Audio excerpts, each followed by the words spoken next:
All right. Well, welcome everybody to the 2020 Basic Income March virtual rally.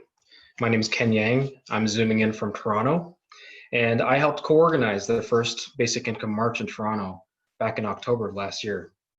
And back then, it was truly incredible to see Canadians from all walks of life, all political stripes, come together towards a common goal of seeing a universal basic income in Canada. In case you missed it, here's a snippet of the march from last year.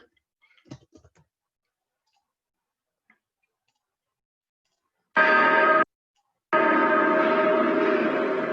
idea of giving everyone a basic annual income is gaining traction in some parts of the world. Now, this rally is part of a global movement. What they're asking for is universal basic income.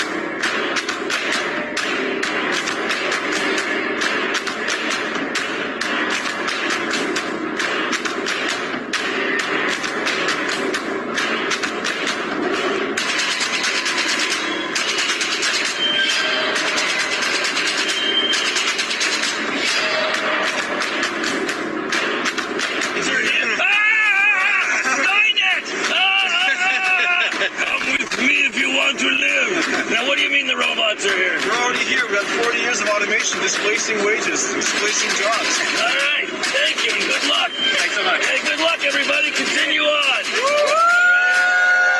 Onward, UBI soldiers. All right, good.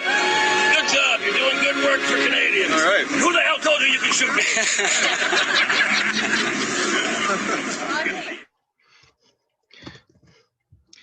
It was a lot of fun. I got to say, the first march was, I think it was a turning point in sorry about that. In Canadian universal basic income activism, and but now times are different. Our nation is at a turning point. With the Canada Emergency Response Benefit coming to an end, millions of Canadians will be left worse off, and many will not see their income recover to what they were before, just like every other recession in recent history.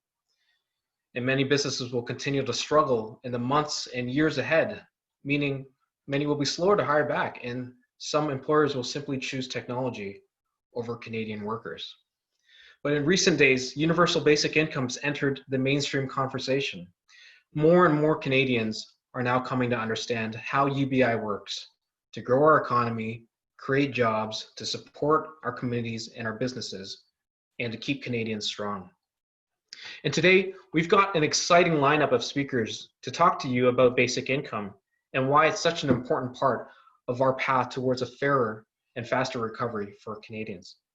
We'll hear from Floyd Maranescu, CEO of C4 Media and founder of UBI Works, Jessie Golem, the creator of Humans of Basic Income, Brett House, who is the Vice President and Deputy Chief Economist of Scotiabank. After that, we'll hear special remarks from Mike Schreiner, Member of Provincial Parliament in Ontario and leader of the Green Party of Ontario. Following, we'll hear from Jolie Schadler-Benz, founder of the Lindsay Advocate and tireless champion of basic income in Canada. Paul Vallée, CEO of Tehama and board member on Basic Income Canada Network, as well as Tracey Crosson, Basic Income March Toronto co-organizer with me last year and a former Ontario Basic Income Pilot recipient. And at the end, we'll answer your questions. If you have any, please type them using the Q&A box in the Zoom window. And the panelists will be happy to answer those questions at the end. This video will also be recorded in case you want to share it with somebody who was not able to make it today, but you think would benefit from hearing about basic income and why it's so important for our national recovery. With that said, now I'd like to introduce our first speaker, Floyd Maranescu. Floyd is the founder of UBI Works and the CEO and co-founder of C4 Media, which provides software development news and learning events to 1.2 million people online on infoq.com. And he also runs a conference, QCon, with 8,000 attendees annually around the globe. Floyd's an angel investor in a dozen startups, and he's built teams and businesses around the world. And as a CEO advocate for universal basic income, together with Paul Vallée, another one of our speakers today, organized 120 Canadian CEOs to endorse basic income in Canada in 2018. Floyd, you have the floor. Thank you very much. Wow, this is a bit brighter background than expected. So first of all, thank you everyone for coming. This is a scary time. Some people might be here because they don't know how they're going to eat in a few weeks. We're getting emails like that from people saying CERB is ending and they don't know what they're going to do because millions of jobs haven't come back and won't come back for some time. Many of you are here because you're fans of basic income and you want to know what to do next. So for this portion of the talk, I'm mainly going to introduce sort of what is the landscape, what is the lay of the land right now in Canada with the basic income? What is going on? And the big event that everyone's waiting for is called the throne speech. It's going to happen on Wednesday when Trudeau is going to announce what the government plans to do as part of the economic recovery for the next year. They've promised to do a major overhaul of the social safety net system. We don't know what that means. It could mean a basic income, it might not.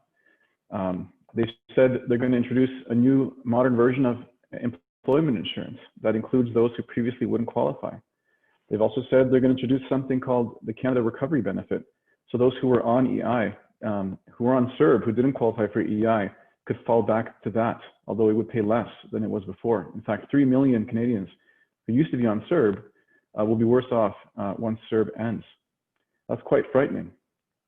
And the Canada Response Benefit, as well as EI, you could think of them as actually temporary basic incomes. They last for a year, and they're structured like a basic income guarantee would be structured. So we're all here thinking, well, why not make it permanent? Imagine the difference in plans you would make, in investments you'd make in yourself if you had permanent income security. So the throne speech is coming Wednesday, and organizations like UBI Works, Basic Income Canada Network, many other organizations around the country have been rallying and trying to help organize Canadians as much as possible to take action. Later in this event, I'll introduce our proposal called Recovery UBI, where if you fill out the petition, it'll email Trudeau, your MP, and Krista Freeland. We have actions out where you can contact Jagmeet Singh and ask them to make support for the government conditional on them having a basic income. You can also contact Krista Freeland. But at UBI Works, we've been actually talking to a number of the parties and as well as people in government to understand what's going on. And at the moment, the Green Party is the only one that officially is for a basic income. And the NDP is not officially for it federally. The Liberals are not officially for it federally. Neither are the Conservatives. But there are MPs in each party that are for it.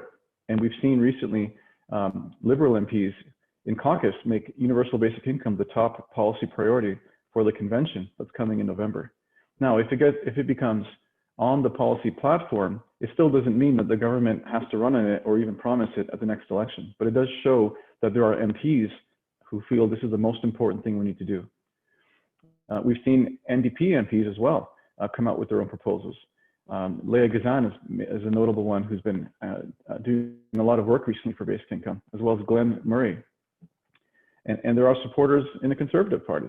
Hugh Segal, longtime senator, former senator of the Conservative Party, has been the most tireless long-term advocate for basic income, as well as Bruce Stanton has made public remarks about basic income from the Conservative Party. So that's what's going on in Canada right now. We know for a fact that there have been at least several discussions in the cabinet about basic income, that it's on the table, but we don't know what's going to happen in the throne speech on Wednesday. So for that, now is the time to be loud, as some have said. Now is the time to call your MP. Just Google who your MP is, look at their office and call. You'd be surprised. They pick up the phone during business hours. You can email your MP. There's a lot of things that we can do. Meanwhile, today we're going to hear from other speakers and understand their points of view. You'll hear good talking points that you can use in your advocacy. And hopefully we'll have good news on Wednesday. And if not, we're going to keep fighting for it. Thank you. I'll pass on to the next speaker. Thank you very much, Floyd. Yeah, and if you want, you can, if you want to take actions, you can go to ubiworks.ca. There's a big red button that says take action there, and there's a number of tiny actions you can take right now to help us make universal basic income at the forefront of our representatives' minds. Next, we're going to hear from Jessie Golem. She is a photographer behind the portrait series Humans of Basic Income. A recipient of the Ontario Basic Income pilot herself, Jessie reacted to the premature cancellation of the pilot by using photography to tell stories of basic income recipients and the ways in which they were improving their lives on the pilot. As a result, her photos have taken her all over the world to critical acclaim, and the stories continue to hold relevance, especially now in light of COVID-19. So Jessie, I'd love to hear from you. Please take the mic. Thank you so much. Thanks for having me here, and I'm really, really excited to be here and just excited to see the critical mass that is happening around the issue of basic income. Like Ken said, I was on the Ontario Basic Income pilot, and I saw my life improve. I went from having 4 jobs in a very precarious, exhausting, stressful existence where I still lived in poverty and had no protections to being able to use basic income to build a business. And I saw that business become successful, and I saw my business grow. And then I also saw my business have to be shut down when the basic income pilot got canceled. And one of the reasons I did that is because I wanted to produce Humans of Basic Income. I wanted to react by telling the stories of the other people that were on the basic income pilot. So then I went around and I found all those other basic income recipients. I traveled around Ontario and I found these people and I asked them a very, very simple question. What did you use basic income for? And then the answers that I got astounded me. People were using basic income to invest in their children. People were going back to school. People like myself were starting businesses. Tremendously, people were getting out of poverty. The effects were amazing in a huge way, both personally for these people who were improving their lives in tremendous ways, but then also seeing the impact of how basic income was improving the communities that the pilots were based in. But then I also saw the devastating effects of the cancellation of the pilot. I saw people who had worked so hard to get out of poverty plunge into poverty again. At this point, I'm wondering if it's possible for me to do screen sharing. Are you able to do that, Celine? Oh, awesome. Sarah, basic income alleviated my stress when my income wasn't enough each month. I'm precariously employed. I'm a full-time student and a beginning manual therapist in my community. Dan and Justine, the basic income program helped us move to a better apartment in a safer neighborhood and feel financially secure enough to go back to school to get a better job. Tim, basic income helps me stay healthy with good food. I am ill. This is Michael. Michael Hampson on basic income since January 2018. It changed my life, gave me back my dignity and faith in my community. ODSP chained me in poverty, causing high stress and poor nutritional opportunities. Basic income isn't. It isn't basic. It's many layered and healing for our recipients in our community. Stand with us. So I told the other 3 stories. Michael was a disability activist for people in poverty. He would often do what we called crawl-ins. As you see, he was wheelchair bound. So he would actually get off of his wheelchair and crawl to a podium to make a statement about the accessibility issues that people with disabilities face. He was a very, he was a hero. He was well loved in Hamilton and he was a huge activist. In this picture, looks happy, he's smiling. And I remember asking him why he was smiling. And he just sort of seemed to exude this quiet hope and demeanor that we were going to win this fight and we were going to get through this and we will have a basic income. But Michael was one of those people that also was devastated by the cancellation of the pilot and plunged right back into poverty. And it was really, really stressful for him and his mental health. Michael died in January. And I do believe that if the basic income pilot hadn't been canceled, Michael would still be here with us today. This is Tessa. Basic income means I can pay my guide dog's medical bills.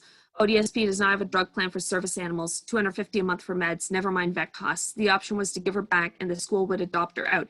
Basic income has allowed me to keep her and my independence. So Tessa's blind and this is not her pet, this is her guide dog. This is her tool for accessibility. She needs this dog. And she needs to be able to use that for support. I don't know what the follow-up is with this. I don't know if she was able to keep her dog or not. I really don't. Roland, basic income has helped me achieve my goal of graduating from college, has helped my going through school with a lot less stress. I'm achieving my goals for success. I'm very thankful and grateful for the Basic Income Project, Meg Witch. And Roland was struggling with poverty and homelessness before the Basic Income Pilot, and now works full-time in a trade and has his life all back together. And it's because the Basic Income Pilot gave him that opportunity to go to school. Those are only a few stories. That's only a small handful of stories. I was able to get 70 portraits of people on the Ontario Basic Income Pilot and hear their stories. But what I want to say is that these stories and that simple answer to that question convinced me that we need to build a better world. This is the core thing that I believe in. This is one of the biggest things that I live by. And COVID has shown the cracks in the society. It has shown that overnight millions of people can lose jobs, that this kind of disaster can just literally stop the world in its tracks. I know everybody knows this. We're living through this right now. And the world that we need to enter into needs to be a better world than it was before. And we need to continue moving forward. We need to build that world, and we need a revolution. We can't have this kind of world where people are falling through the cracks, where there are ultra rich and ultra poor. And I believe that a basic income is part of that solution.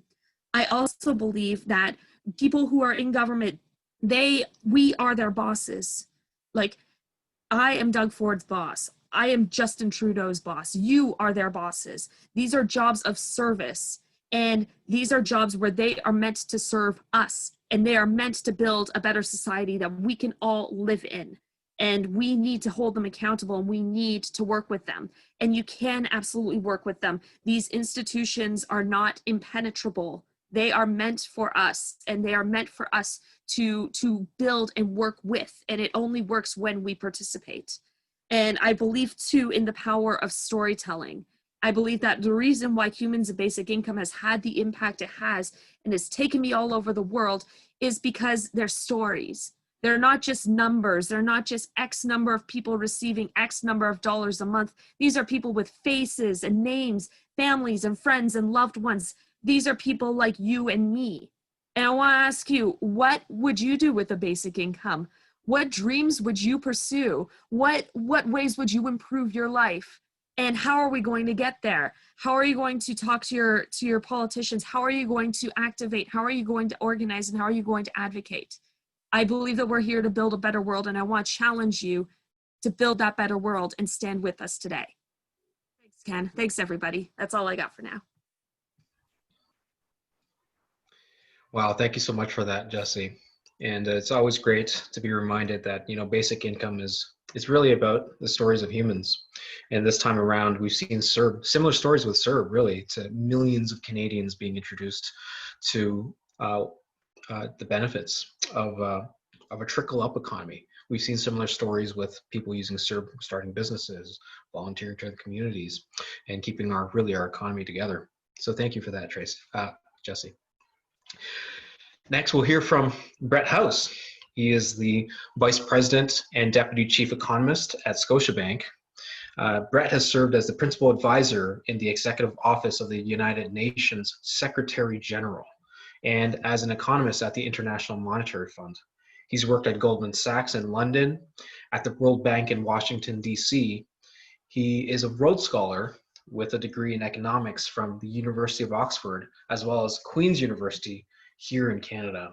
And he's also taught at Oxford, at McGill, at University of Cape Town, and has held research roles at Columbia University and Massey College here at the University of Toronto. Brett sits on the investment committees of Pearson College and the Canadian Rhodes Scholars Foundation, and he has received numerous major accolades, including the 2014 Quebec Notable Award in Finance, and he was named a Young Global Leader by the World Economic Forum. And so, welcome, Brett, and you have the floor. Well, thank you, and thank you for including me in the virtual march today. It's really great to see so many people who are devoted to increasing the well-being of Canadians getting together online today.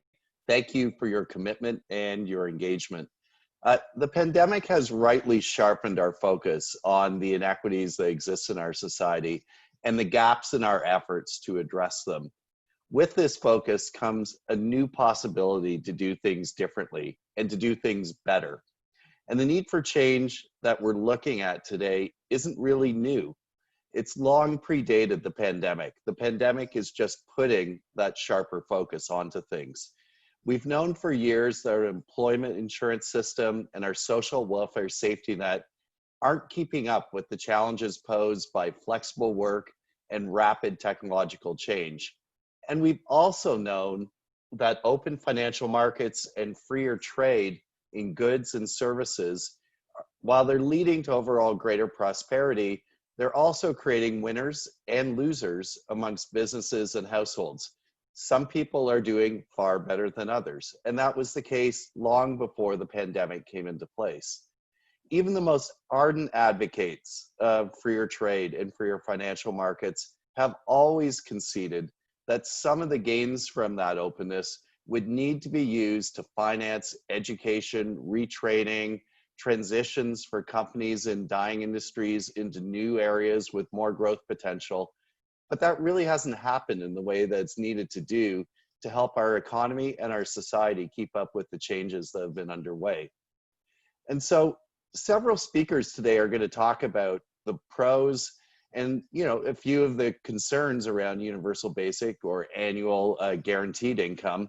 And I want to make clear my support for work on comprehensive studies and pilots to see how these models can be adapted to the Canadian situation in ways that build on what we've got already and make them as effective as possible.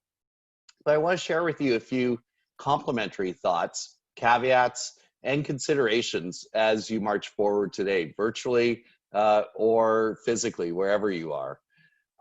First, I want to give some perspective on where we are right now in the response to the pandemic. The CERB has provided us in many ways the kind of pilot that many of us have talked about as being necessary, the sort of experiment to see what a basic income, either universal or guaranteed, what that kind of support would do for Canadian workers and Canadian households. And we've already got a few clear indications that one of the biggest concerns about a basic income is that its disincentive effects for work have been really overblown. With the CERB, we've seen that employment is bouncing back even in low wage parts of the economy. That wouldn't be happening if all the stories that we're hearing, the same anecdotes being repeated again and again, about an individual business that's having trouble getting workers back, were true for the economy as a whole. I have no doubt that there are some employers that are seeing difficulties in getting people on CERB back to the workplace, but that doesn't invalidate the notion of a basic income by any means. The much broader set of stories that's told by the data says that the disincentive effects to work of the CERB have been very limited and that people are getting back to work even in minimum wage areas of the economy. We also know from evidence in Canada and in the US that access to the CERB hasn't prevented people from taking new jobs because we know that people prioritize having a job and the security that comes with it over the somewhat precarious situation that always exists with government benefits. They can be taken away, changed, eligibility can be shifted at any time. So even when government benefits like a basic income pay less or more even than are provided by a job, we see people tending to go back to work far more than any disincentive effects would imply. Second, we need to be clear-eyed about the problems that we're trying to address here. And one of the things to keep in mind is that Canadian data show that while before tax income inequality has gone up an awful lot over the last 40 years, after tax income inequality has remained more or less the same since the mid-1970s. So while we're talking about benefits and guaranteed or universal incomes, we need to keep in mind that an important part of our policy package is the tax system as well, because over the last 40 years, it's done a very good job at mitigating the increase in before tax income inequality by ensuring that after tax inequality has remained more or less the same as it was in 1976.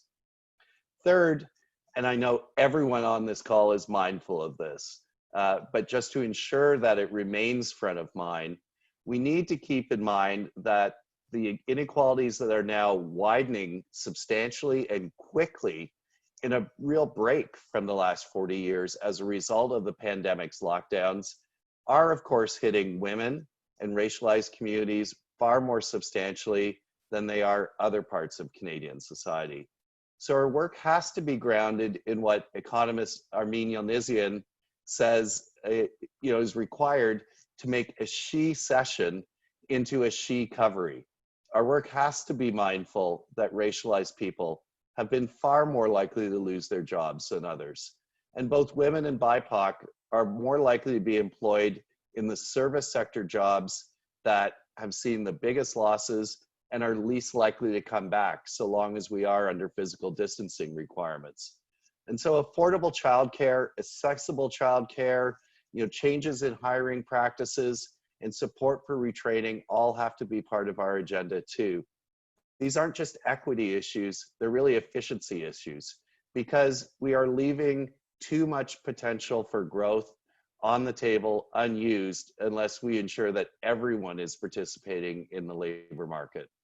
Fourth, I think it's important to remember that even though we're rightly focused on emerging and widening inequalities as a result of the pandemic, this isn't just about redistributing our economic pie, it's about growing our economic pie. Growth isn't a right-wing or a left-wing issue. It's a critical objective for every economy and is really required to ensure that we create the prosperity and the possibilities that everyone who is a Canadian citizen deserves. David Dodge in a recent op-ed put this point really clearly. The debts and the deficits that we've piled up incredibly quickly this year are only going to be made affordable, and we're only going to find the political space to bring in new and innovative approaches like guaranteed or basic incomes if we generate the growth needed to make those deficits come down and those debt burdens more sustainable. But the problem is Canada's had a growth problem for a while. Investment has been stagnant since many years before the onset of the pandemic, and productivity hasn't been improving very much. And if it weren't for the fact that we've been massively increasing our immigration numbers, which I think is the right thing to do, our economy would have stagnated long before the lockdowns that started in March, years before this point.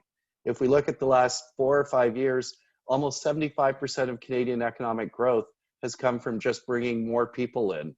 And those people have brought incredible human capital with them, and they've enriched our society, but that shouldn't be such a dominant source of growth in our economy. We need to lift investment and lift productivity, and everything that we do around a basic income or guaranteed annual income needs to be oriented toward achieving those goals as much as narrowing the income inequality gaps that we see. Fifth, and I've got 6 points here, so I'm winding up pretty soon. Fifth, we need to be really sure that when we bring in a basic or guaranteed income, that we're mindful that one size doesn't fit all here. Economist Mike Moffat has written really passionately about how any move toward a universal basic income can't be financed through cuts to the people who are most vulnerable in our society. He points to people with disabilities and how the costs associated with those disabilities vary so widely that we can't eliminate some of the specialized programs that finance those very different needs. And so, proposals like the UBI Works Recovery UBI, which builds on some of those existing needs-based programs, I think is a really productive and positive way to think about our next steps. Finally, I want to remind you about the original basic income, which is the minimum wage. And the evidence that we've done at Scotiabank Economics, prepared at Scotiabank Economics, suggests in our research that the last big minimum wage increase in Ontario which was the first real, in inflation adjusted terms, big minimum wage increase we'd had in almost 30 years, didn't have many or any of the major negative side effects that people often associate with minimum wages. We didn't see employment in minimum wage sectors decline. In fact, we saw incomes go up for minimum wage workers. We saw employers largely pass on the cost of those minimum wage increases to consumers without generating a big spike, or really any spike at all, in inflation, even before the reduction in demand from the pandemic period. So that shows us that under the right conditions and done the right way, one of the other critical arrows we need to keep in our quiver is increases in the minimum wage. And by the way, you know, those disincentive effects to work that we talked about earlier, you know, those get smaller and smaller the more the minimum wage comes up. And so I would really encourage everyone to keep the minimum wage and the need to keep edging it up in line with needs as one of the complementary measures we can pursue at the same time as we look at guaranteed and universal basic incomes.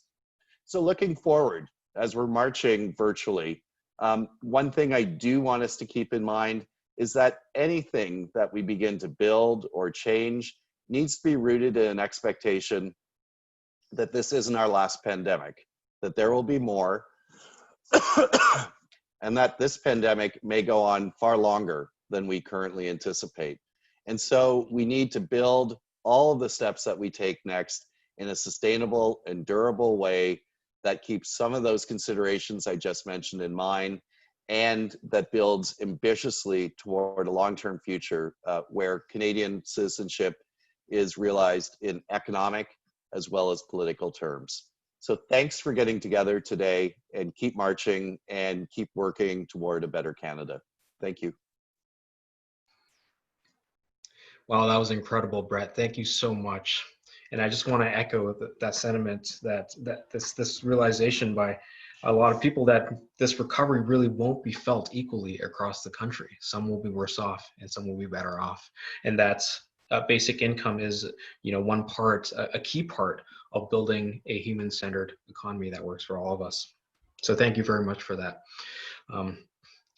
And so following this, we're going to be hearing from Tracey Crosson, who is the co-organizer with me of the Basic Income March, Paul Vallée, CEO of Tehama, and from Jolie Schadler-Benz, who is the co-founder of the Lindsay Advocate. But first, we're going to hear some special remarks from Mike Schreiner, who's a member of provincial parliament in Ontario and the leader of the Green Party of Ontario, who has recorded a short message for us here today.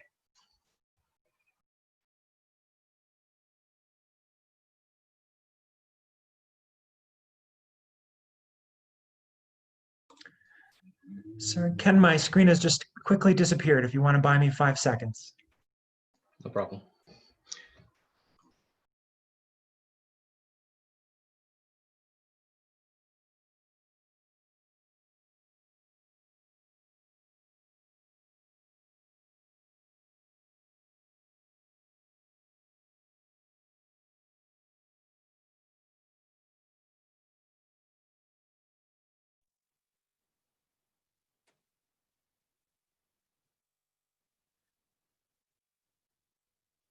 We're just seeing the file folder, but we aren't seeing the video.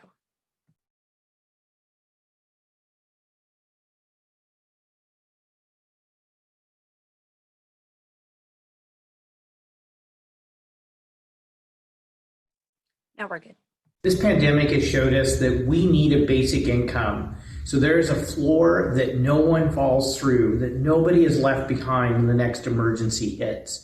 A basic income is needed to help eliminate poverty in this country, to create the conditions where, you know, somebody can take time off to care for a loved one, or they have the resources to start a business, or they can find housing that they can afford, or have the ability to go back and get an education and retrain and get an even better paying job. A basic income will benefit everyone in our society by ensuring that no one is left behind. Paul Vallée is the founder and CEO of Tehama and a serial entrepreneur who spent his career at the forefront of cutting-edge technologies that allow anyone to work from anywhere.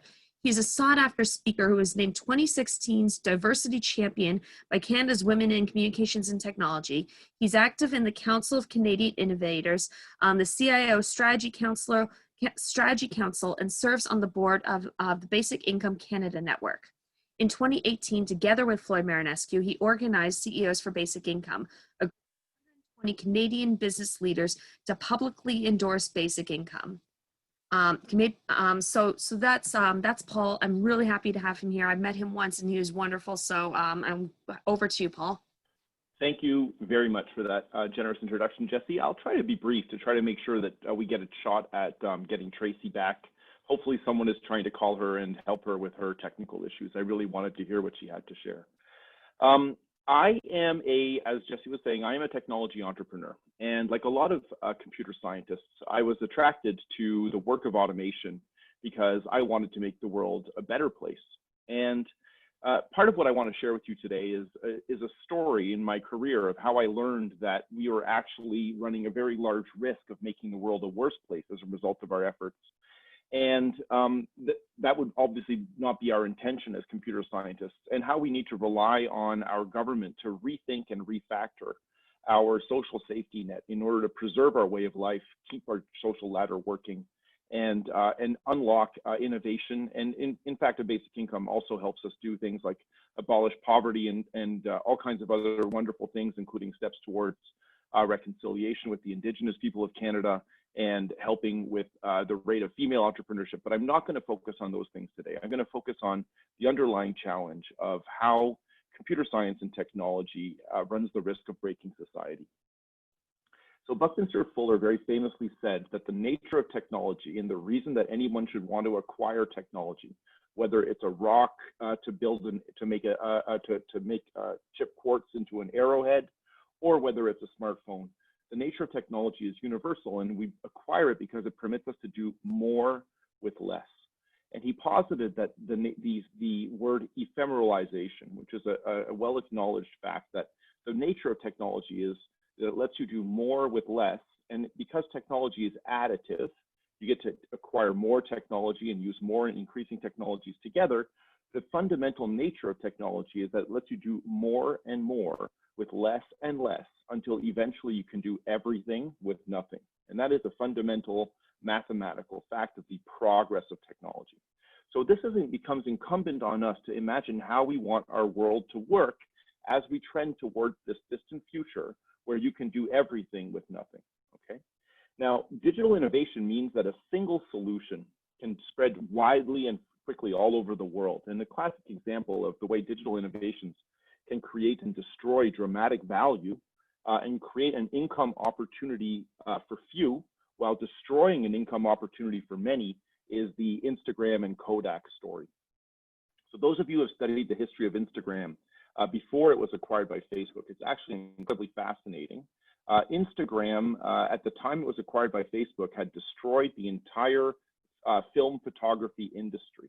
And Kodak at one point employed 145,000 people. Instagram is not the only photo sharing technology that was built.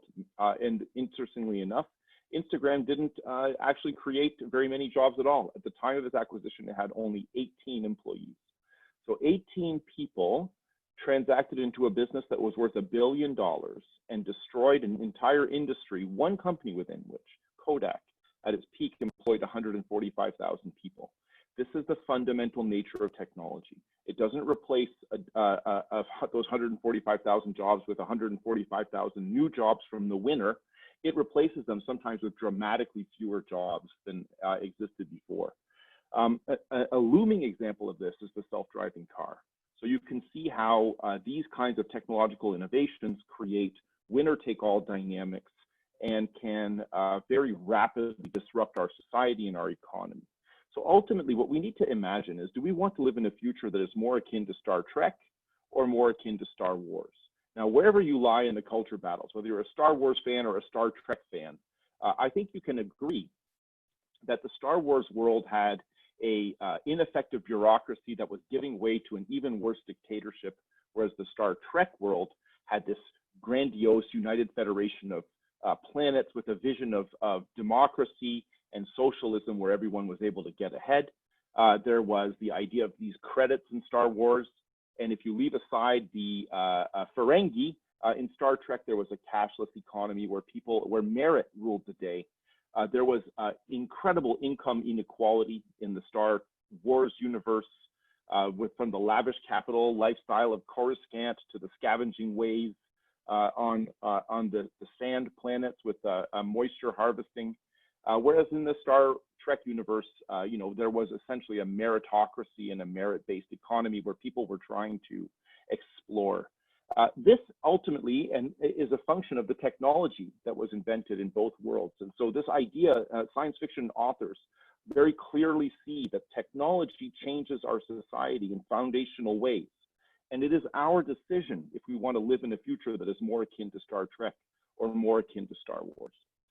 This is a manifestation of our broken social ladder. As the social ladder breaks worse, you end up with more people who are struggling at the bottom, with fewer people who are successful in the middle, and a very, very small number of incredible elites. What we want is a society where the American dream is real. The American dream, exists better in Canada today than it does in the United States.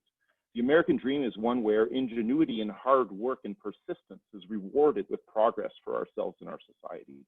We want to live in a world where that social ladder is intact. Software breaks that with winner-take-all dynamics. So one of the reasons that I call for a basic income, and obviously anti-poverty and all the other reasons are very, very valid and very important. But one of the reasons is that as a bootstrapped entrepreneur, I want to maximize our society's ability to transform great ideas, hard work, ingenuity, and risk appetite into working businesses and into innovative new solutions for our world. And the transfer demands us to preserve and maximize our society's risk tolerance. The ability I'm in Ottawa, where we now have our 6th morning owl, the ability for local entrepreneurs to create a local business to compete with the gigacorps like Starbucks relies heavily on those entrepreneurs having the risk tolerance, not only the risk appetite, but the risk tolerance to go for it and to found their businesses. And to maximize that risk tolerance and to maximize Canada's innovation, to maximize our social ladder and to preserve our way of life, basic income is a clear path forward. So those were my comments for today, and I'm hoping that we can get Tracey back now.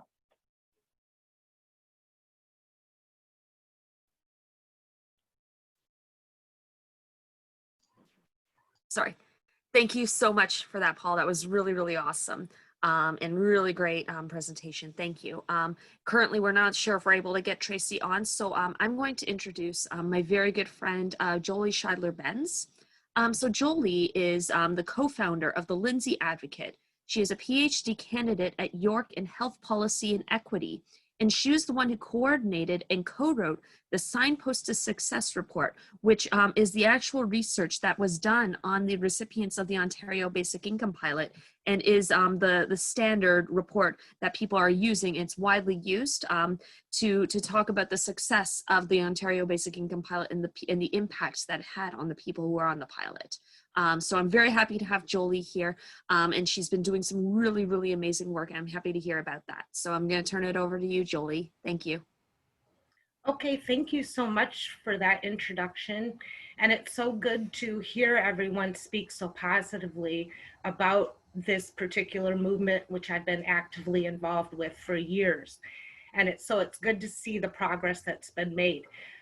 Just briefly, before I get started on the Signpost to Success, I want to say on behalf of Tracey, I am so sorry that she isn't able to speak, because just a few years ago, she was making 6 figures due to a car accident. So things can happen to people just overnight that completely disrupt their life. And it would have been good to hear that particular point, because we don't know if we're going to get into a car accident or suffer from a death or a divorce and many things. And out of the 424 responses, before the Signposts to Success report, we heard very, very many stories. So prior to the report, according to the baseline survey, 80% of the participants reported moderate to severe psychological stress when they enrolled. They had unmet physical needs of 56% and unmet mental health needs 48%. And then the agency was one thing that really stood out for me, how fast people took action to improve their lives.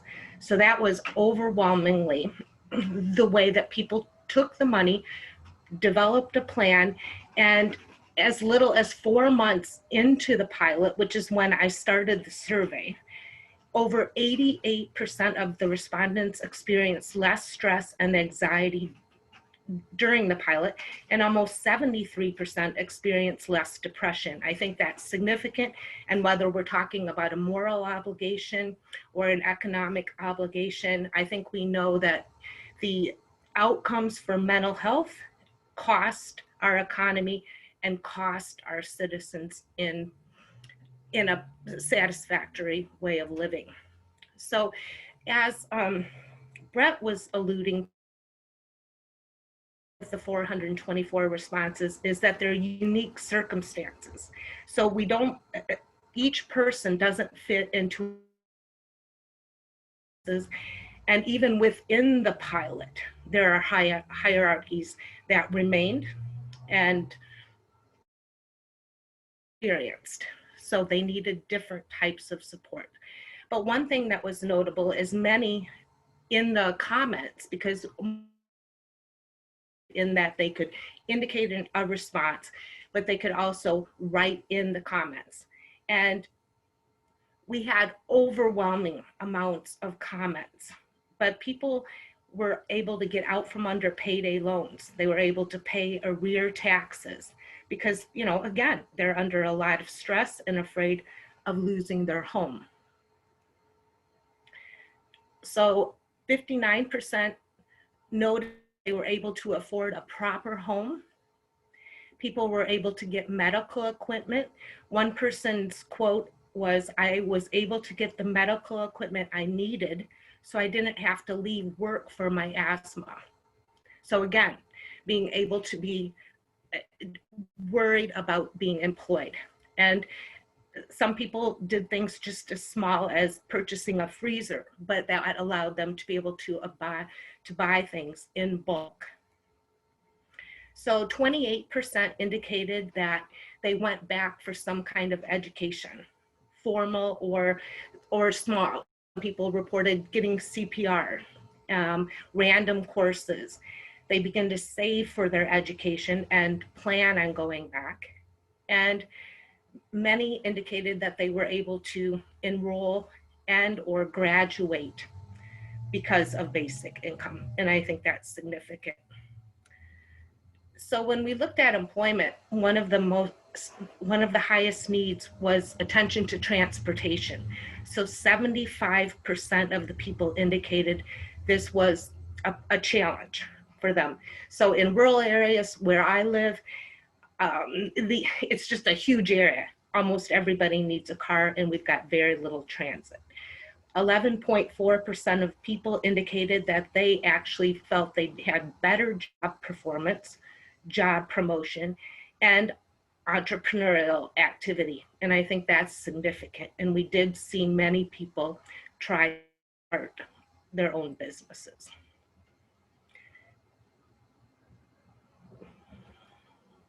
So under the work performance category, I have a couple quotes that I'd like to share. And remember, these quotes come from actual people.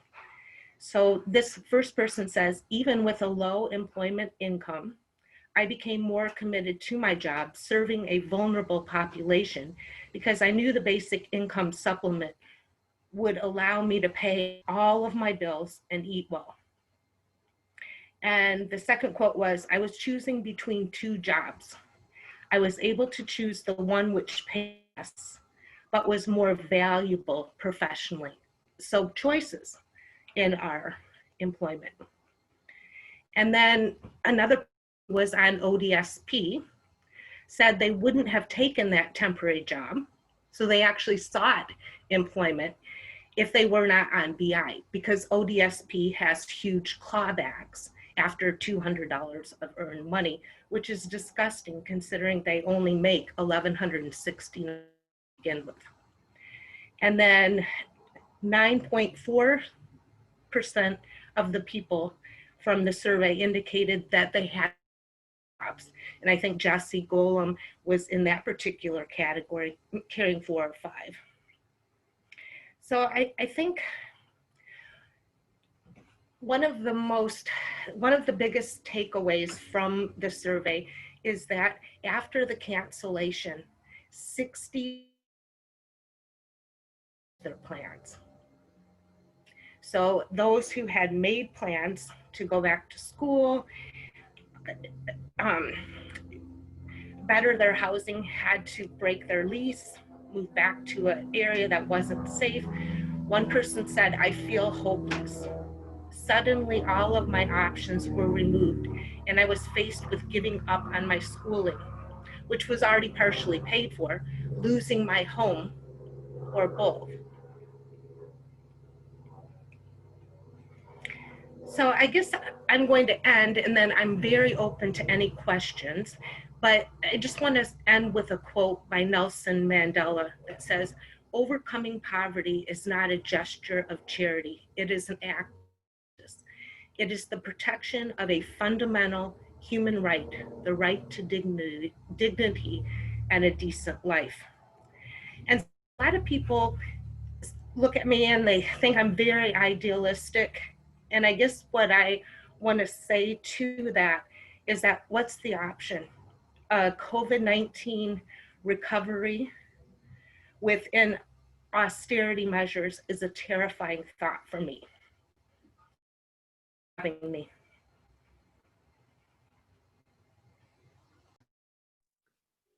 Jolie, and thank you for all the research that you have done, the information you have, and the powerful stories that you have told that highlight how the basic income pilot has helped people and how we can imagine that better world to help everybody.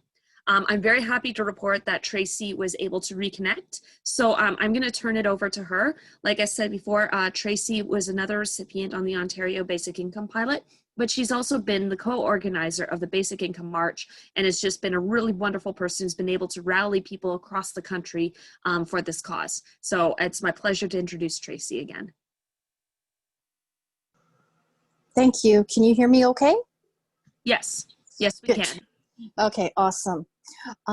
First of all, I would like to say thank you to all the organizers across Canada.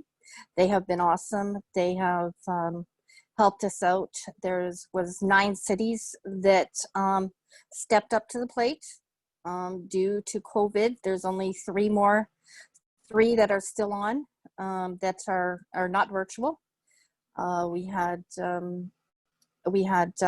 Fanny, Melissa, Emily step up with websites and get things going. So there was probably about 40 volunteers that stepped up right at the beginning. So I want to thank them all, because without them, this wouldn't have been a success. So thank you all. So let me start. Last year I was going to speak. I couldn't speak because I was silenced. I had a nice phone call from Todd Smith's office, who is the Minister of Community and Social Services, and said if I spoke at the event that I was going to get cut off ODSP. Well, had me freaking out, wondering how I was going to live and stuff like that. So I stayed quiet. So this year I get to open my trap. So with the true things that have been going on and everything else. I was a government worker, believe it or not. I was making 6 figures a year.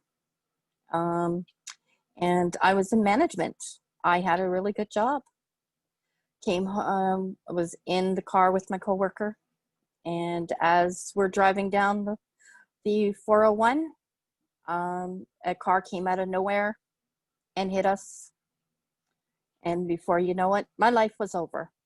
As in, I was always going out. I was a social butterfly. I was everything. Now I live with 10% of my mobility. I can barely walk. I put on some weight and things like that way. I've had 2 back surgeries. I'm in rough shape, but after my disability ran out at work, I ended up going on ODSP in Thunder Bay. When I went on ODSP in Thunder Bay, within the first 6 months, I had to produce myself every 2 weeks because I was a flight risk that I was going to move back to Toronto. My worker and I had some really rude words. I used profanity in my nice little letter that I wrote every week. And I told her, you call me in again. You better make sure that you're going to see my lawyer. I had enough. Then I heard there was open castings, open calls for the Ontario Basic Income. I looked at my girlfriend. I says, let's go and apply. 3 weeks later, I got a call saying I got accepted. I went from getting $11.69 per month to $19.15 a month. I got a bigger place that I was paying $1,300. I was happy. I also was paying for my own physical therapy. I was doing all that with it. I was eating proper. I was doing everything that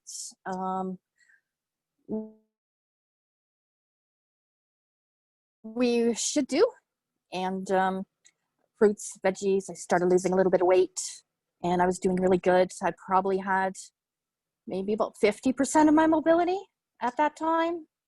So I went from 90 to 50, which was really good. My anxiety was down. My depression wasn't as bad. Then Doug Ford says, we're canceling the program. And I'm like, oh my God, what am I going to do? I signed a lease. My landlord was nice to let me out of the lease. I moved back to Toronto, better for doctors, for me, and healthcare. I ended up meeting some wonderful people for UBI. I met a lot of people being an admin for the basic income page. And through this whole thing, the people that were on the pilot, we're not friends. We're not friends. We're one big, huge family, and that's what we are. We came together as family, and without them and the strength of everybody, we're making it through. So then we got our last check in March of last year. I'm struggling like mad. I got a bachelor's unit paying $987 a month. I get $11.69. Thank goodness I have friends that been helping with food, stuff like that. And it's really nice to have friends that actually care, because without them, I don't know what I would do. I have, I can't go to physical therapy anymore because the amount that they gave me is maxed out. They had, so I'm at home, not doing anything. So I'm back up to 90%. When I go out, I have to help up the stairs. I have to have help with cleaning. It's really bad. And you just never know how in an instant, just like that, my life was taken from me. The accident has been a toll on me. It's been bad. But without my OBI family, my UBI family, I would never have made it through. So for that, I'm grateful. I know that with being on the OBI, people are asking questions. I did with the basic income. We did have drug card. We did have dental. So that was there. The only thing we didn't get was the accessible, and what that is the government pays 75% if you needed a wheelchair or anything, and ODSP would pay the other 25%. But we have to pay the 25% on myself. So I got a leg brace for my leg, and I had to pay $90 was my share for my leg brace. Not too bad. But being on the OBI, it gave me independence. I was allowed to go and pay for a meal for my friends instead of them always picking up the check. I got to eat healthy. I had my depression and my anxiety were good. I probably went to the doctor maybe 3-4 times in that 14 months. I had I was independent. I didn't have to have rules, and that was the best thing. Like now, if somebody buys me dinner, I'm told by my worker that I have to claim that dinner. If I go anywhere, I have to let them know. If I wanted to go and see my grandbaby in Las Vegas, I have to tell them I'm leaving the country for a week. And then I have to explain where I got the money for my ticket. And if it was given to me, I have to claim that as a gift. It's unfair. The way they treat us is unfair. You want something covered, you have to wait 2-3 months for it to be covered. It's unfair. They treat us like second-class citizens. When they get to us, they'll approve things. It's been 3.5 months I've been waiting for something to be approved. Still nothing. Still nothing. But that's here nor there. I'm fighting for UBI because I want my dignity back. I want my freedom. We all need that. And with this pandemic, there's gonna be no jobs out there. People are saying, get a job. Well, tell me, where's the jobs? I would like to know, because number one, I can't work.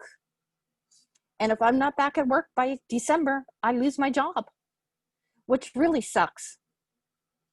But at the end of the day, we sit there and we realize that life gives us lemons, but we have to make lemonade. And living in poverty is not the way. I don't like this because I've never scrounged like this. This is new to me. I don't know. I'm living day by day, and that's it. We need the UBI. Poverty needs to go. Homelessness needs to go. People using the food banks needs to go. When we have our own money and our own rules and everything else, we can buy whatever basic income we need. And we need it now more than ever due to this pandemic. Because it's harder for people who are on disability, people that are on assistance. We have those expenditures, but people think we don't. We do. I have to get my food sent to my house, which is a $30 charge just for one order. I don't have that $30 when you're living on $77 a month. It's just wrong. So to step up and give us the UBI, and the more we call our MPs and demand them to vote for the UBI, the more it's going to happen, because you just don't know when your life is going to change. Thank you. Thank you so much, Tracey. Your testimony is both powerful and heartbreaking, and a huge proof of why we need to build this better world and why we need to continue fighting for a basic income. On that note, I'm very excited to turn it back over to Floyd again, and the work that he has been doing with UBI Works, which is the organization that he founded to advocate for a basic income in Canada. They have launched a really exciting campaign for a recovery UBI, and I'm really excited to hear Floyd talk more about that and outline what that's going to look like. So Floyd, over to you. Thank you. Oh, wow, that was so moving. I can barely speak. Thanks, Tracey. It's really good to work with you on these things. I wish someone else was going.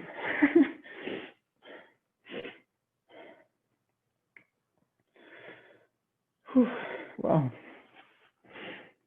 One of the messages that we put out on our Twitter and Facebook that actually traveled the most, it had like more than 1,000 likes and 500 shares.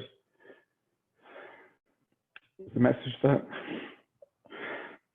basic income makes people unexploitable. Unexploitable. And Tracey shared a bit of her own exploitation. And how we treat people who are on social assistance.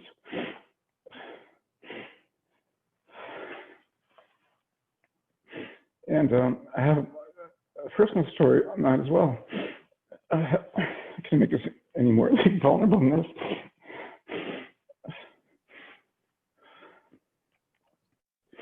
Yeah, I can't even go into my own story right now, but if you're on our email list, you'll get it soon. Let me go into some boring economics theory, and that'll cheer people up. Thank you for everything you're doing, Floyd.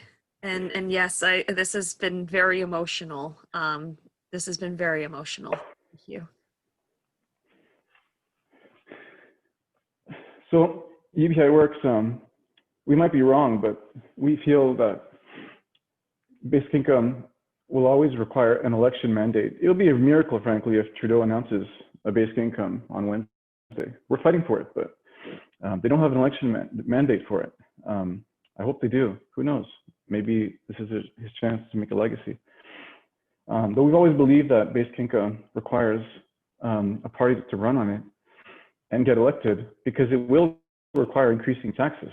And UBI Works has done probably more than any other org to show that. We actually show 8 ways to pay for a basic income that is actually quite generous. It's more than just a poverty alleviation measure. You can see it on our website. So we feel that as an election issue, you really have to sway the center, because the center swings elections. Now, stories like Tracey's are far more powerful than some of the narratives that we've come up with, but we've done a lot. Believing that it requires an election to pass, to create narratives, talking points, and fund research that would appeal to a center audience. So if you ever wondered, why is UBI Works so economy focused? Why are the business people on this call? It's because we're trying to appeal to the center and get the business community involved and give politicians the cover that they need to sell it to the Canadian public, because we know it's good for the economy. We know that. We've last year, the Canadian Centre for Economics Analysis, in partnership with us, did a research of the Canada Child Benefit, which is effectively like a national basic income. If you're wondering, has a basic income ever worked? It's worked here in Canada. Over 1 million families are getting more than $600 a month right now. Over 400,000 families are getting more than $1,000 a month right now.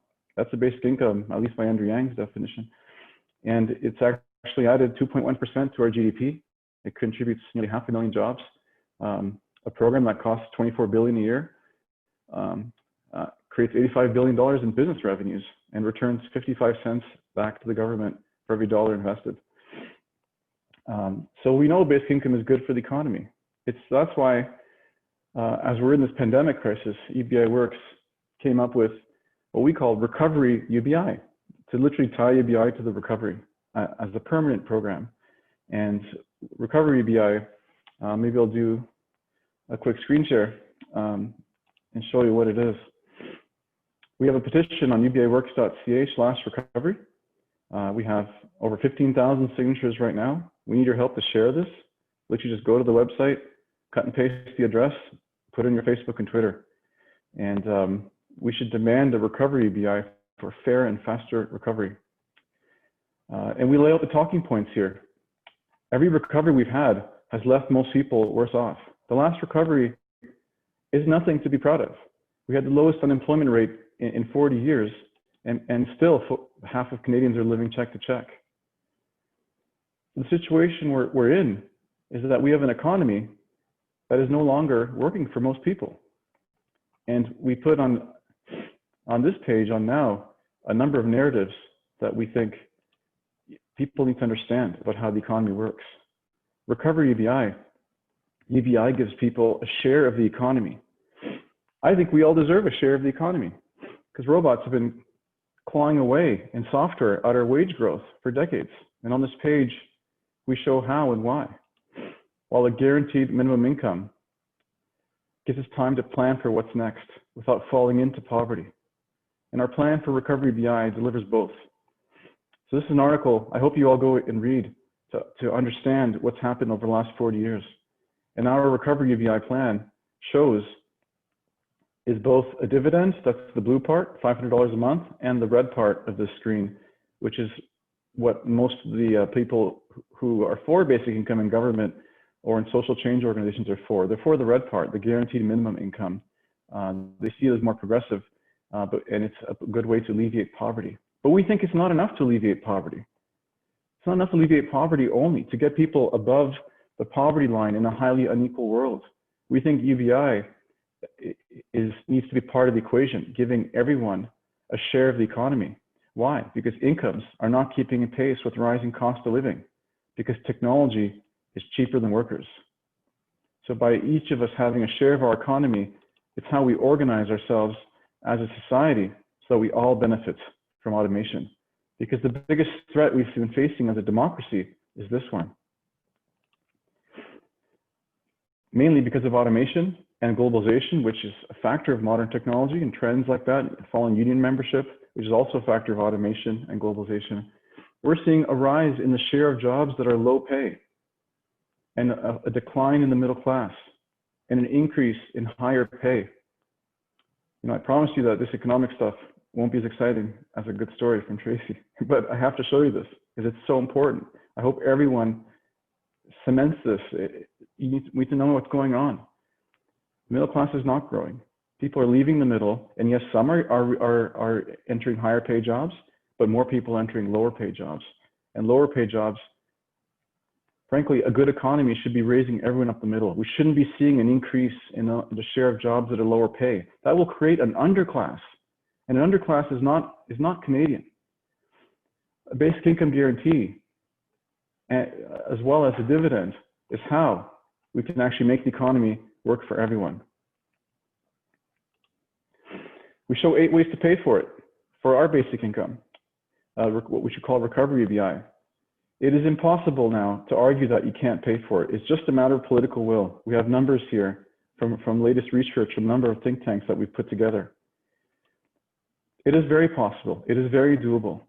And even though our basic income is more generous at a net cost of $199 billion, having a poverty alleviation basic income that's equivalent to that which was tested in Ontario that Tracey was a part of would only cost a 3% increase in the federal GST. 3%! Why the heck didn't we do it already? What are we waiting for? When the iPhone goes up in price, nobody complains and says Apple is being socialist. We should raise the GST by 3%. Things will be a little bit more expensive and we'll end poverty once and for all. It's not complicated. It's really not complicated.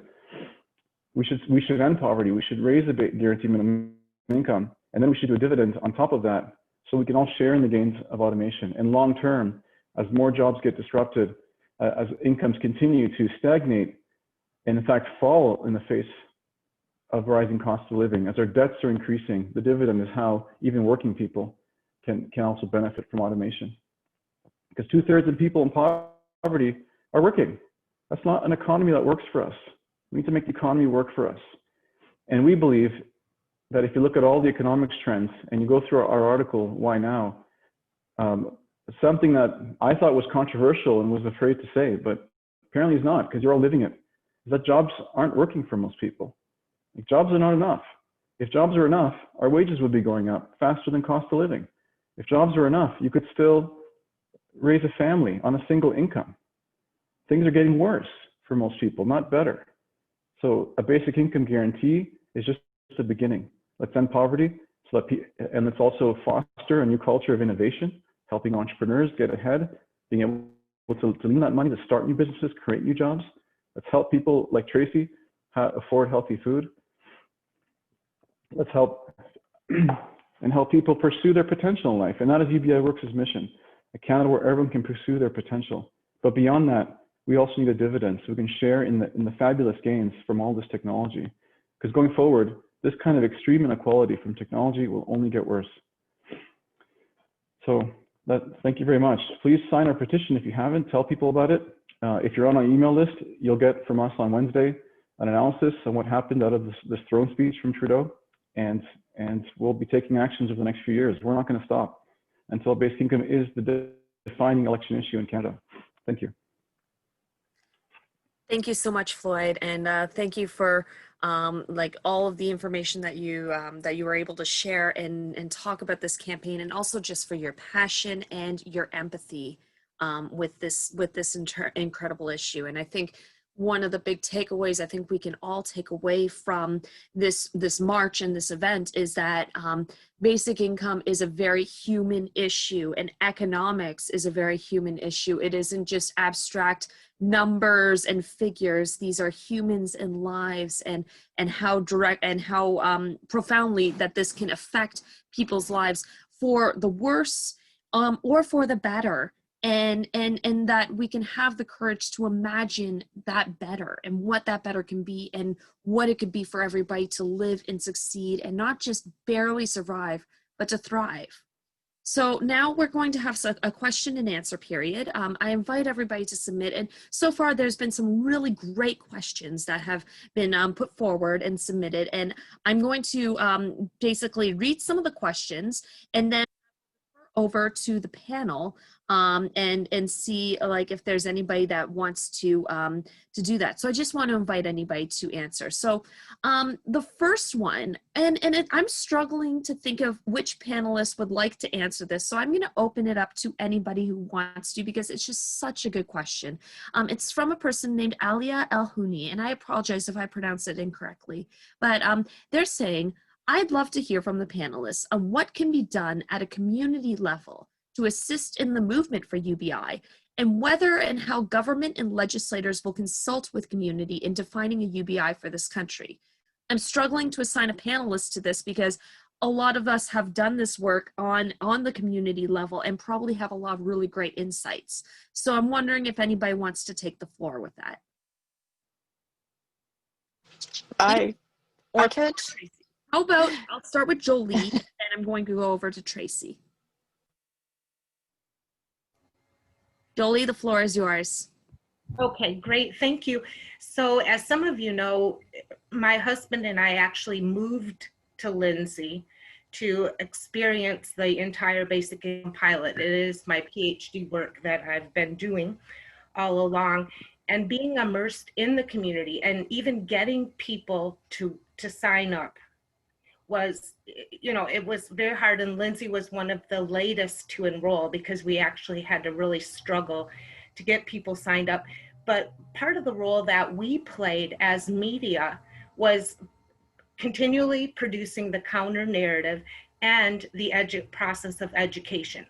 So I think we have to be willing to talk about this, and we have to share our experiences and get people educated on this. So what we've been doing like all week here has been phenomenal.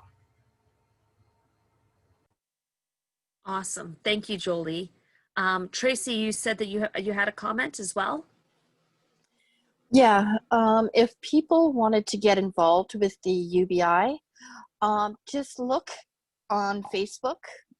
Usually go basic income, your name of your city, and it will show up if there is one in your city. Most big most big cities have them: Kamloops, Pembroke, Niagara Falls.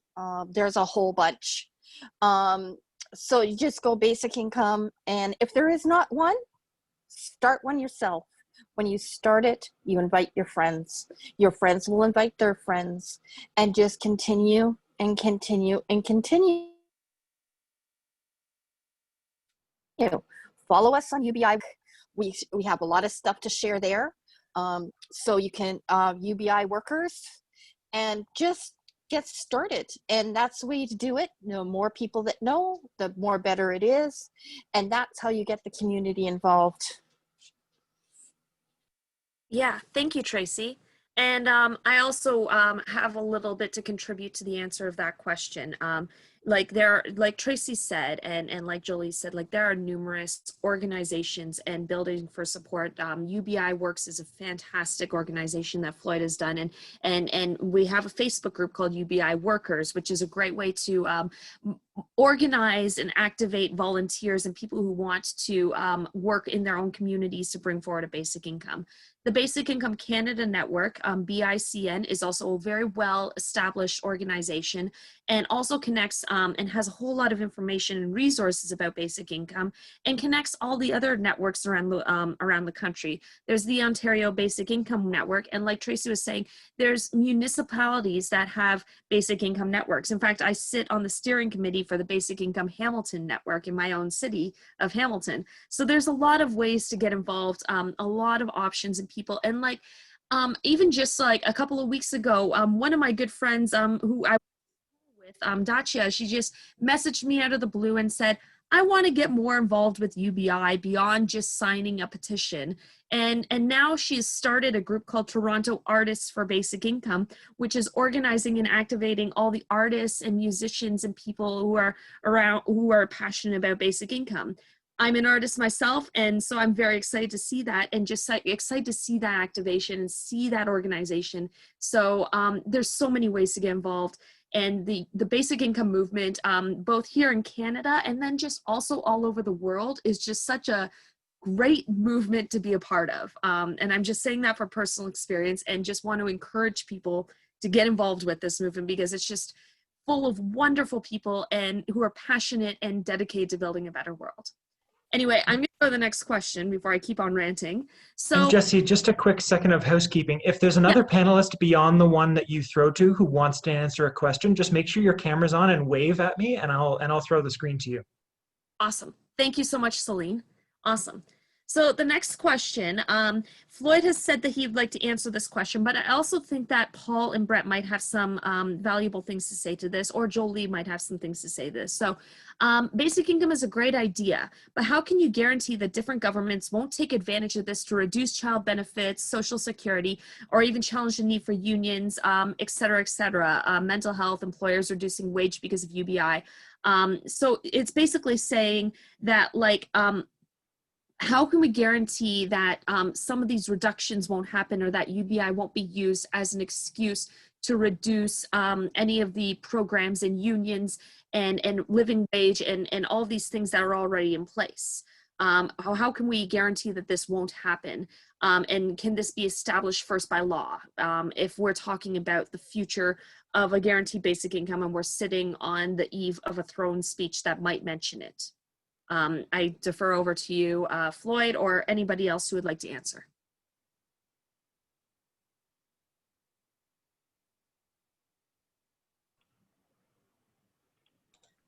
Well, we can't guarantee it. We're not in power, but I can say that almost all basic income proposals I've ever seen have not ever proposed to reduce other social assistance.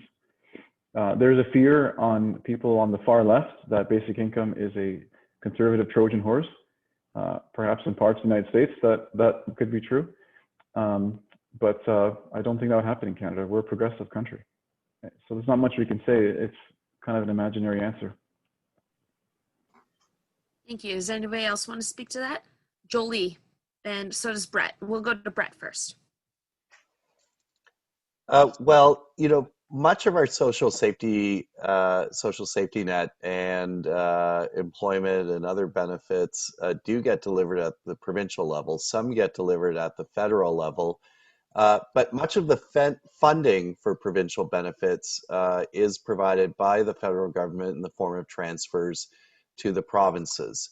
And we could take the health system as an example, where the federal government provides financing for healthcare expenditures at the provincial level and requires a number of standards to be met and conditions to be met for those transfers. And those have been agreed consensually with the provinces. They're not imposed in a kind of unilateral basis on them. The provinces would never go along with that. So I think, to ensure that you get the constellation of things in place that you want to see along with or complementary to move to guaranteed or basic incomes, it has to be part of a negotiated compact between the federal government and the provinces.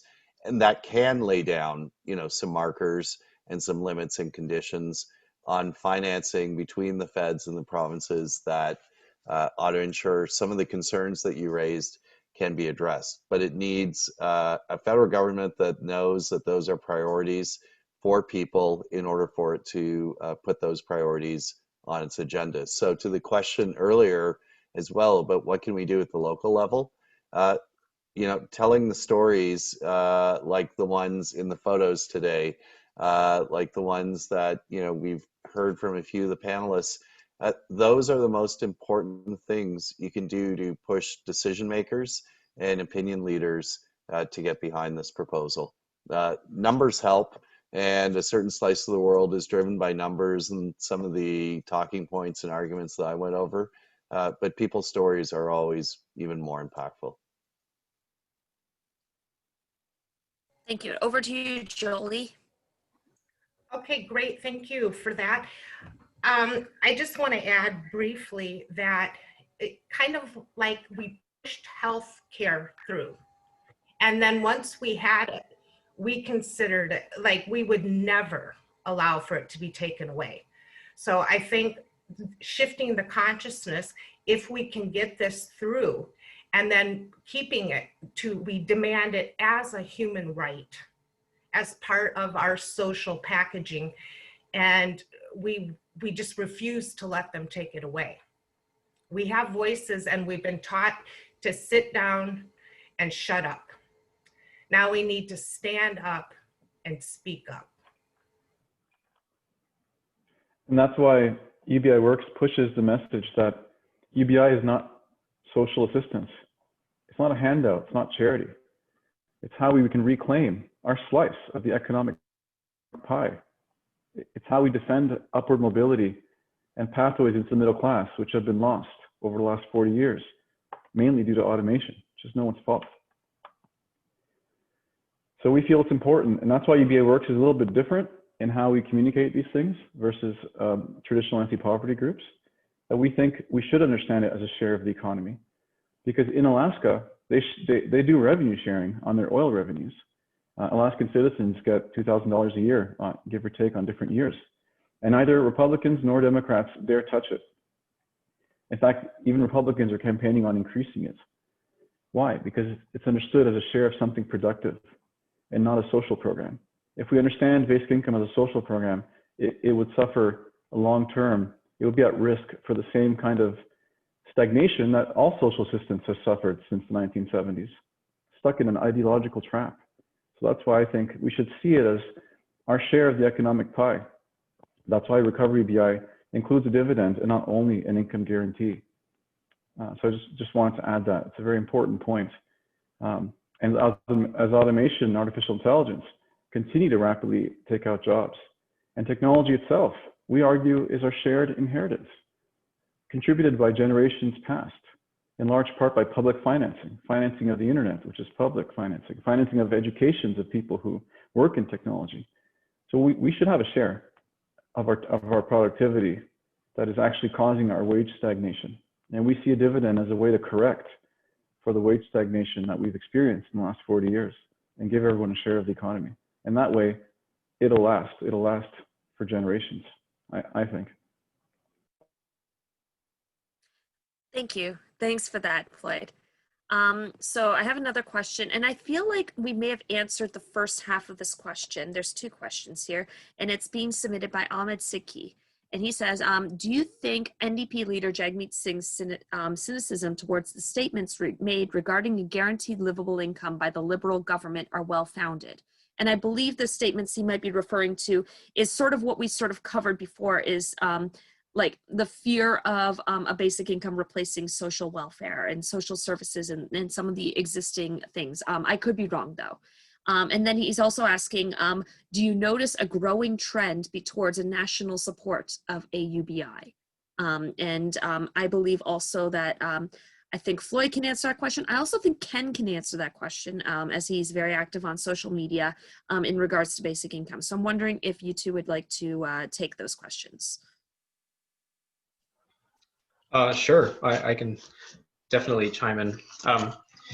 So I help a little bit with UBI Work social media, and I've been noticing a big trend recently that there's a lot of people that are coming forward in support of this in numbers that we have not seen before. And what's really interesting is with the general public, you see this in the media, that suddenly in a matter of weeks, mainstream outlets were all jumping forward to cover universal basic income. And if you were to see this a year ago, a headline that said Liberal caucus chooses universal basic income as a top policy priority, all of our minds would have been entirely blown, even 6 months ago.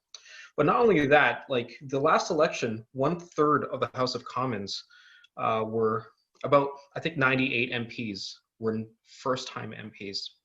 And what really amazes me is when there's so much news about universal basic income out there, how many people who are reading it are are current sitting politicians, but also aspiring future leaders. You know, it's really just to think about that possibility that in one election cycle or maybe 2 election cycles, that there can suddenly be this critical mass of support for basic income really inspires me to, to help this and work with others in this movement. So I think that there's the cat's out of the bag. And one thing that we're trying to do, UBI Works, is not only convince people that universal basic income is the right thing to do in the right direction, but also to show that they're not alone. There are a lot of MPs and senators that are for this, but they may not know that other members of their party are also for this. So the bigger of a splash we can make, the sooner we can make this a reality. Awesome, thank you.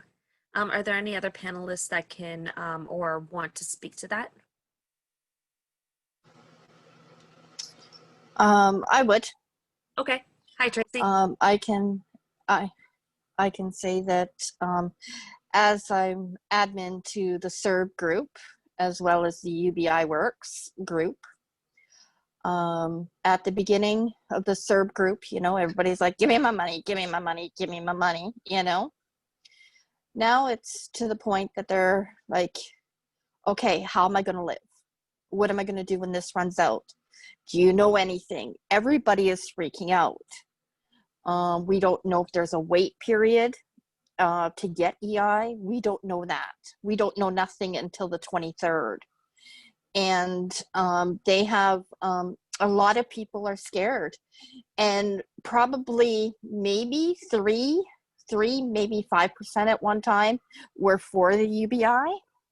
But in the last 2 weeks, I would probably say about 70% are now on board. You get the occasional one that comes in and says, get a job. And but you know, that's what happens, right? You're always going to get those.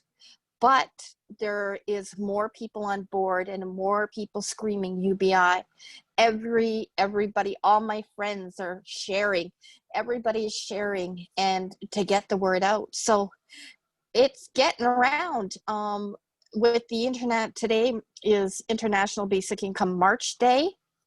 And I think there's 36 countries and over 40 cities taking part. Compared to last year, there was 22 countries and I think 28 cities. And Toronto was the only Canadian stop.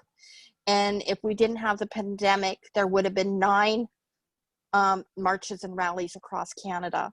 So there's a lot more out there that people are calling for it and doing everything as much as they can. And you only have to sit there and say share everything.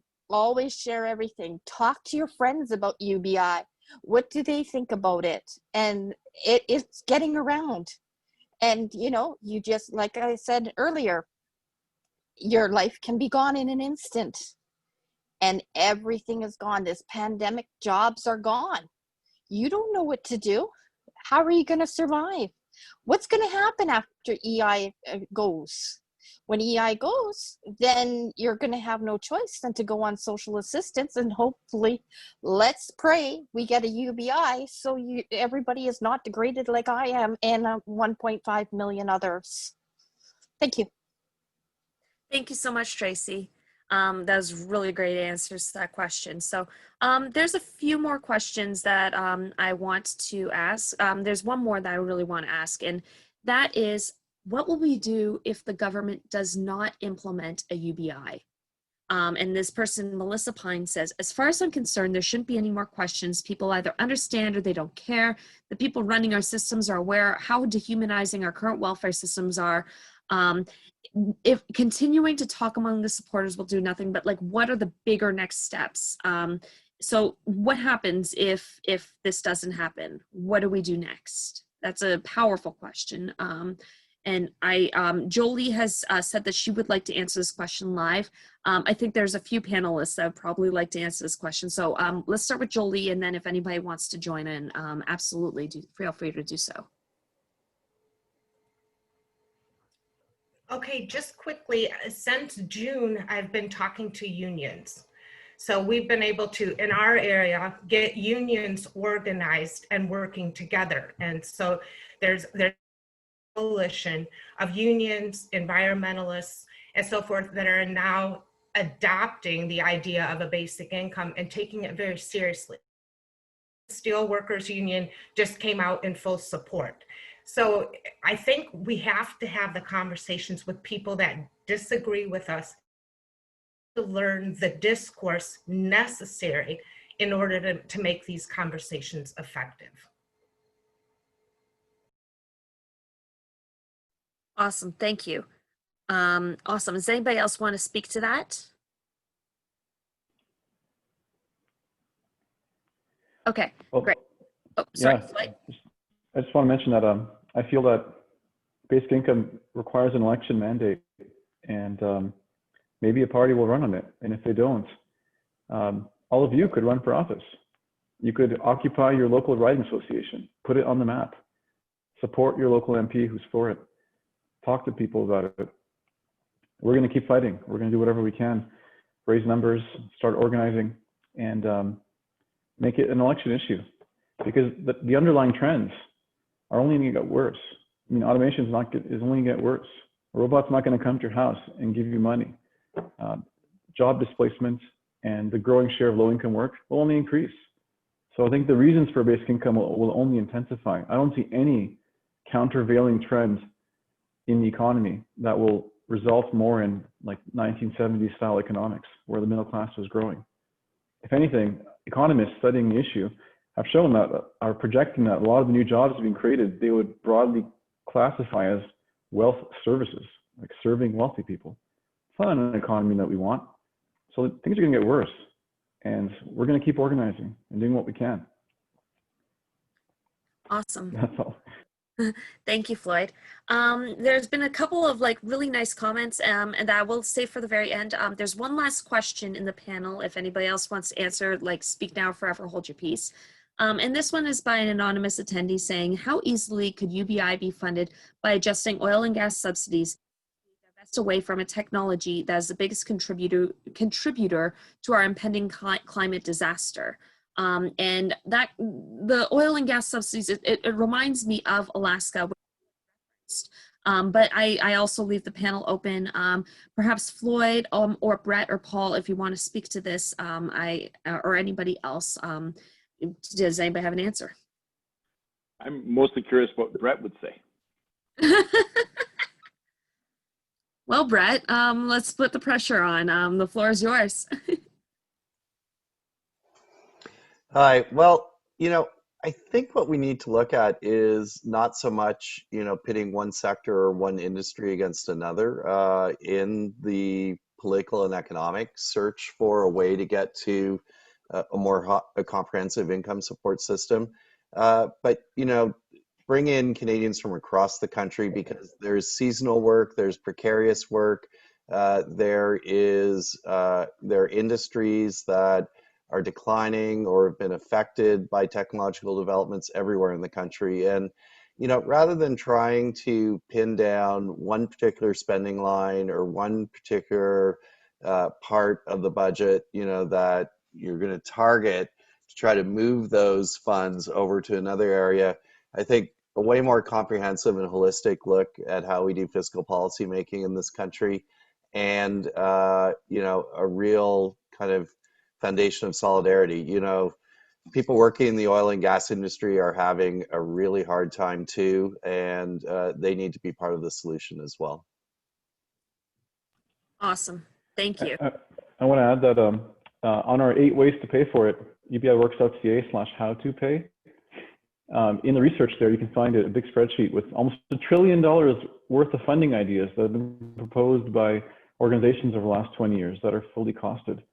And corporate subsidies, corporate welfare, I think was only about 16 billion. That's not even, wouldn't even cover half of a very basic income. You need a more comprehensive tax reform.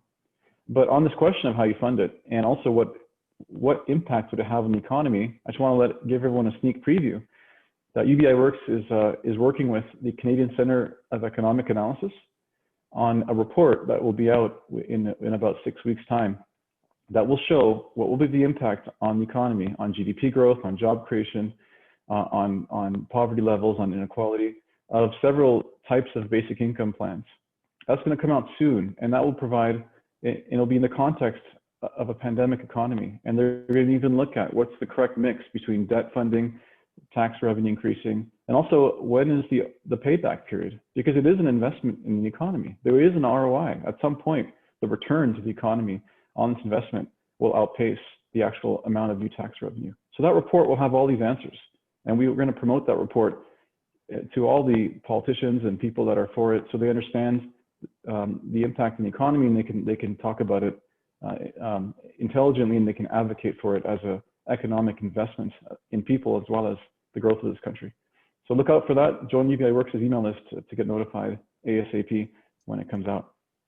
And unfortunately, I'm going to have to leave in a minute, but thank you everyone for coming. Awesome, and we are pretty much done. So I just want to say a few comments that have been posted in the questions, but then also just a few closing remarks. So a couple of people have commented about Tracey's testimony. One person, Cindy C, said, "My life changed completely following a car accident as well. Most people don't understand how big the cracks are in the system and how easy it is to fall through them. We really need a UBI." And another person says, "Tracey really knows the luxuries provided that could easily be disseminated to a fully functional society that deserves to be leaders of the free world," which really makes me think of the point that one of the panelists, I forget, said about the Star Trek world versus the Star Wars world, and imagining that better world. There was also another comment saying that from Hank and Eileen Hackett, saying that they're really impressed with the recovery UBI that Floyd brought up. And the breakdown in corporate subsidies, loopholes, and taxations, eliminating tax shelters and exemptions would bring 112 billion towards UBI, and it'd be taxing the top 1%. Canadians need this. Great march today, and so like it's really great to see this sort of response and this sort of understanding of how amazing this idea is, and also just imagining this revolution, and to be a part of this revolution, and to build a better world. I keep on saying that phrase, but I think it's one of the phrases that I live my life by, is that when I leave this world, I want it to be better than it was when I came into it. And I think that we can all agree with that, and we can all understand that, and sort of understand what it takes to build that better world, and what it takes to work in all of these things, and also see the intersectionality of all of these issues. Like UBI intersects so much with so many other issues that are affecting our world today. And we've really seen that with the impact of the pandemic, and how that has really shaken and changed the world irrevocably. And so I'm really excited. I'm really excited at moving forward into what that better world's going to be like. I'm excited that our governments are thinking about it, that political parties in Canada are actively discussing basic income, that the Senate is actively discussing basic income, and that more and more and more people are discussing these ideas, dreaming of that better world, and are wanting to fight for it. What a crazy time to be alive, but also what an amazing time to be alive and to be a part of this revolution, and to think about what it's going to be like in the next 50 years and in the next 100 years, and you know, seeing that Star Trek society achieved, and we're the pioneers to do that. And isn't that amazing? And what incredible position to be there to do that. So I want to leave you with that. And I hope that you feel as excited and inspired as I am. Excited and inspired testimonies, the stories, and also the plans that people are putting forward, the recovery UBI, so many other plans like that. And please activate. Please leave this march and actually march. Like, I'm literally sitting in my bedroom right now, and I think that this is the laziest march I've ever been on, but like, actually go and talk to your MPs and MPPs, like contact politicians, contact, like join basic income groups. There are so many, and this is such an amazing movement. So I want to leave you with that encouragement, and I want to leave you with that excitement that a better world is literally sitting on our doorstep, and all we have to do is open the door and let it in. And this is what we're going to do, and this is how we're going to do this. So I want to thank you all for attending this. Thank you for giving us 2 hours of your time on a Saturday. I wish you all the best moving forward. Please stay safe and healthy, and just all the best, everybody. And let's fight for a basic income. Let's build a better world. Thank you so much, everyone. Thanks, everybody, for joining.